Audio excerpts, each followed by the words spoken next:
অব্যাহত দখল দূষণে ফেনীতে করুণ দশা একসময়ের প্রবাহমান খালগুলোর। আগে যেখানে মাছ আর পাল তোলা নৌকা দেখা যেত, এখন তা পরিণত হয়েছে ময়লার ভাগাড়ে। চলমান খাল পুনর্খননের কর্মসূচি বাস্তবায়িত হলে খালগুলো ফিরে পাবে আপন ঐতিহ্য। তাই ভোগান্তি নিরসনে কার্যকরী পদক্ষেপ দেখতে চায় এলাকাবাসী।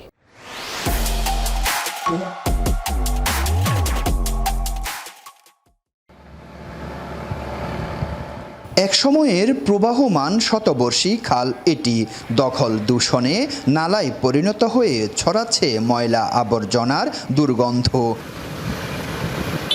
ফেনীর দাগনভূঞা পৌরসভা থেকে নোয়াখালী চৌধুরীহাট পর্যন্ত ১৩ কিলোমিটার বিস্তৃত দাদনা খাল।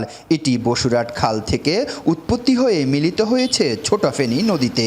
দখল দূষণে বন্ধ পানি নিষ্কাশনের পথ।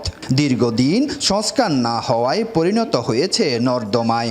আবর্জনার দুর্গন্ধে অতিষ্ঠ জনজীবন, চরম ভোগান্তিতে স্থানীয় বাসিন্দারা।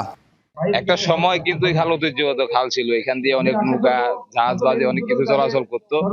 আশা করি আমরা আগে সেই রূপে ফিরে পাবো। জনসাধারণের জন্য এবং কৃষির জন্য অত্যন্ত উপকারী হবে। এখন আশেপাশের মানুষগুলা যে ময়লা আবর্জনা ফালায় খালটারে ব্লক করে ফেলেছে, ব্লকের কারণে পানি যায় না, পানি স্টপ করেছে। এই খালটা যখন সংস্কার হয় এটার কারণে এই গত বন্যায় তো আমরা এই পানিতে জলাবদ্ধতায় সবাই ছিল।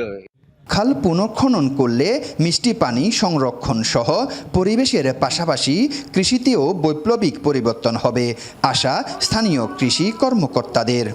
এই খালটা যদি আমরা খনন করি তাহলে এই যে জলাবদ্ধতা এবং এই যে দূষণটা হচ্ছে এইটা অনেকটা রিজলভ হয়ে যাবে।